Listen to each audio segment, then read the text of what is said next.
Hi, my name is Kevin Ball. My partner Josh Johnson and myself have decided to do a project based on the possibility of a large-scale car share operating in the city of Nanaimo. So the presentation is basically going to be about what levels of government are going to affect the operation of a large-scale car share within the city, and how the business is going to affect the government as well.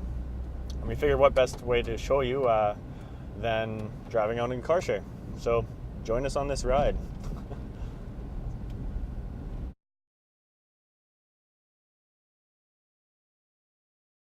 Car sharing is basically when there is a group of people that are communally using one vehicle, or in this case with Car2Go, a series of vehicles for their transportation means outside of public transit, instead of actually owning a vehicle. So in this case, we're using Car2Go. In Vancouver, they have 700 vehicles scattered across the city in specified areas. The car share industry, through Martin's research, in 2013, it was a $1 billion industry. By 2020, it is estimated to be approximately $6.2 billion.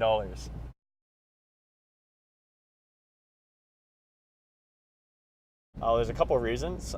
Firstly, it's very in keeping with the city's sustainability plan. Another company called Zipcar, we're driving Car2Go right now. Another company called Zipcar estimates that on average, for every car share vehicle owned, you're saving approximately 15 vehicles from being privately owned on the roads. And this is very in keeping with the city, as it's going to decrease congestion around the downtown core especially, as it'll take a large number of vehicles off the road. And it'll also actually complement the city's transportation systems quite well as well. The city's master transportation plan has identified a few key issues that it's noted for its transit services that it needs to correct. Some of them include infrequent bus service, unreliable bus service, and a large number of unserved areas as well. So people need transportation options, but it's just not there for them. This is where a car share can come in and really benefit the city of Nanaimo.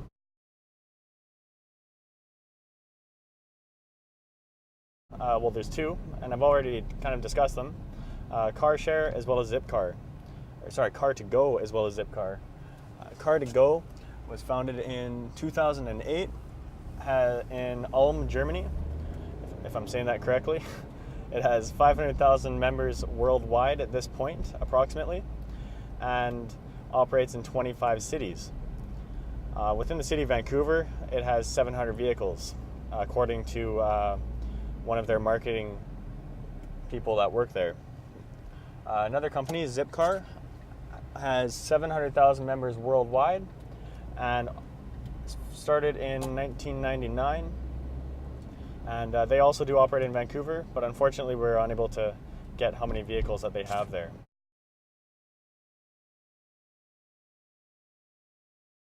So there's two levels of government that are involved in car sharing operations in Nanaimo. They are the municipal government as well as the provincial government. The municipal government operates in a way to create bylaws that govern the way that the users use the vehicle, and it'll also create policy that governs the way that the car share will operate within the city as well, that being parking restrictions, etc. The provincial government is also involved, though to a much lesser degree, in the way that the provincial government runs ICBC. The car share outfits use ICBC to have them send them driver records so that they ensure that the people who are operating their vehicles are doing so as an experienced driver.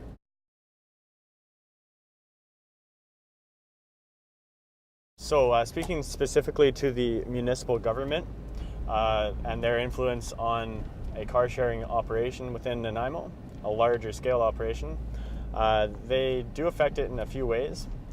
So the car share could use the city of Nanaimo as a source of data. So the city of Nanaimo will have demographics on where transit is lacking, and the car sharing company can use this data in a way to best determine where to place their vehicles around the city. And then they can also approach organizations that are being held as an arm's reach of the municipal government, such as the Nanaimo Downtown Business Improvement Association. Through organizations like this, they can work with them to determine where parking is needed within the downtown core, for example. And this overall will help the downtown area become more accessible to citizens of Nanaimo, and overall will hopefully increase the economy of the area, as there will be added foot traffic.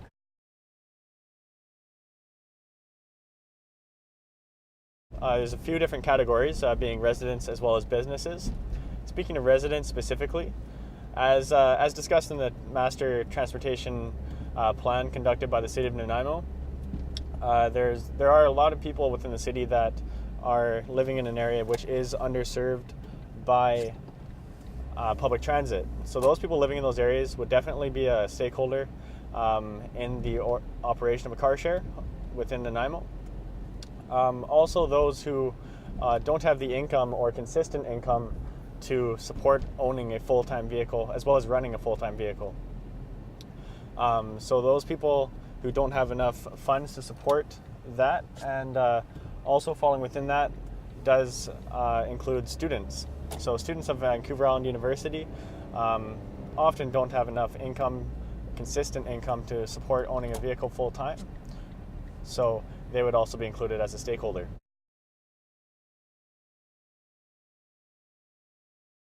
That would be Kim Smythe, the CEO of the Nanaimo Chamber of Commerce, as well as Peter McGee. He's a development coordinator at the Nanaimo Economic Development Corporation. Both of them had similar information, but one thing that really stuck out to us is that they both really did express how important it is to receive or conduct public consultation before actually going into business within Nanaimo. Going back to actually what Ian Howitt mentioned when he visited our class, it's very important to do this step, as you can really get a feel as to what the community wants and if there's a need for the car share in Nanaimo.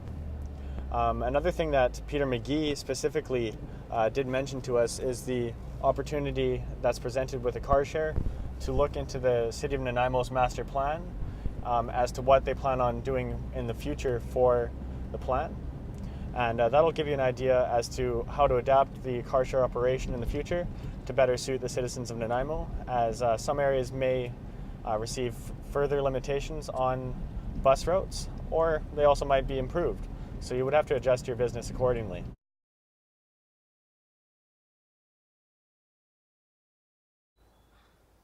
All right, so after signing out the vehicle, we're all done with the car to go and also this presentation. So thanks for watching. For a more detailed breakdown of what we just talked about, just take a look at the slides that follow, and also the discussion question that's at the end.